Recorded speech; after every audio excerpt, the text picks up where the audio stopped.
एक स्थिति आती है फिर भजन करना नहीं पड़ता।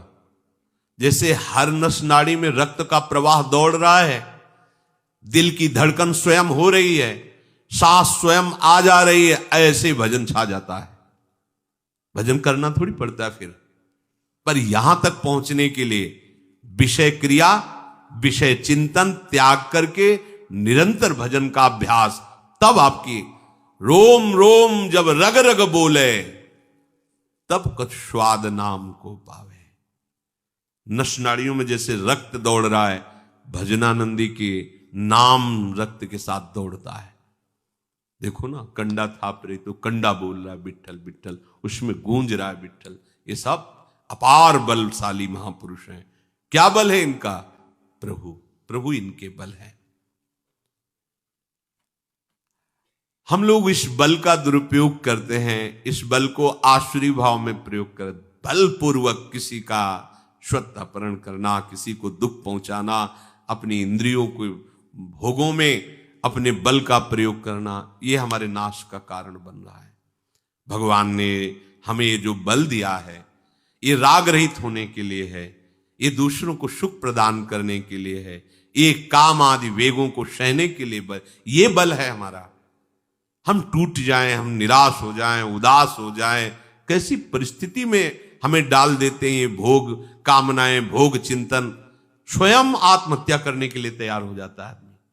इतना अमूल्य जीवन ऐसे ही नष्ट करने के लिए, इतना जिस मन का दुलार करता रहा वही मन उसको ऐसी परिस्थिति में पहुंचा देता है कि जीवन भार लगने लगता है। सावधान हो जाओ। धर्माविरुद्धो भूतेषु कामोस्मि भरतर्षभ। मनुष्यों में धर्म से अविरुद्ध अर्थात धर्मयुक्त काम मैं हूं। सबके अंदर कामना रहती है, कोई ऐसा नहीं जिसके अंदर काम ना हो, उसका मोड़ कर दिया जाता है। अब हमारी कामना का विषय हमारे प्रियालाल है, हमारी कामना का विषय प्रियालाल की सेवा है, हमारी कामना का विषय निरंतर प्रियालाल का चिंतन है, हमारी कामना निकुंज में जाने की है, हमारी कामना प्रियालाल के साथ रहने की है, हमारी कामना एक क्षण भी उनसे हम विलग न रहे। काम ही तो है। काम का शब्द केवल एक जनेन्द्रीय जनित मलिन क्रिया को नहीं कहते, संपूर्ण कामनाओं को कहते हैं। एक काम की धारा को इनकी तरफ मोड़ दो। सुंदर देखने की इच्छा है तो इनसे सुंदर कौन होगा? युगल सरकार से।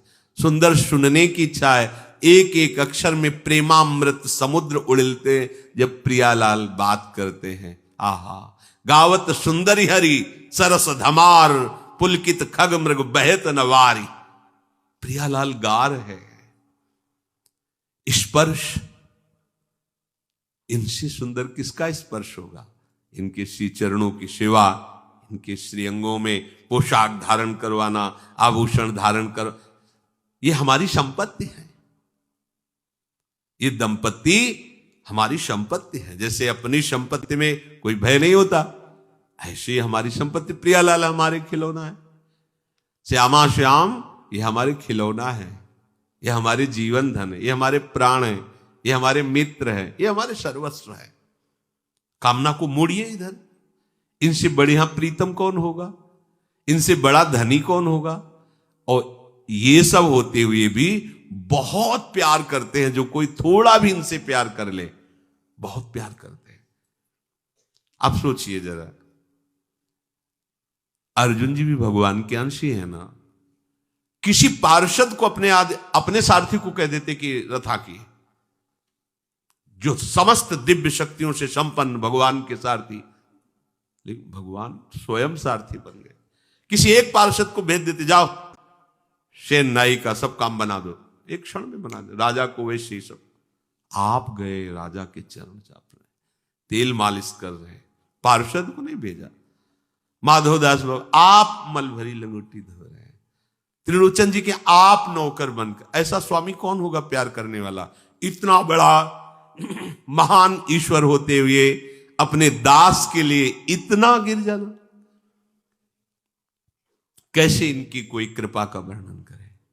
सोचो, इतना नीचे उतर कर सेवा करना, इतना नहीं। और इतने बड़े बड़े सामर्थ्यशाली, अगर एक पार्षद अपने स्वरूप में आ जाए तो त्रिभुवन में कोई उनके सामने खड़ा होने वाला नहीं, क्योंकि भगवान के दिव्य अस्त्रों से संपन्न भगवान के दिव्य पार्षद।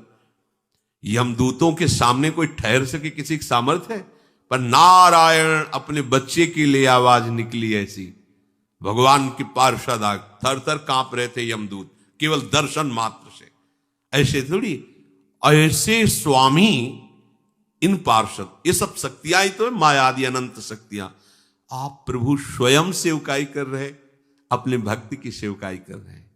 इससे बड़ी प्रसंग आता है ब्रज लीला के अंतर्गत। श्री रूप जी के पास सनातन जी गए, उनके मन में आया अगर आज खीर बना के पवाते हैं, क्योंकि भिक्षावृत्ति से रहते हैं, तो श्री जी स्वयं गई। वर्णन आता, कितनी कृपालु स्वामिनी, किसी सखी को भेज देती, दे देते, उनके लिए कोई स्वयं स्वामिनी जी।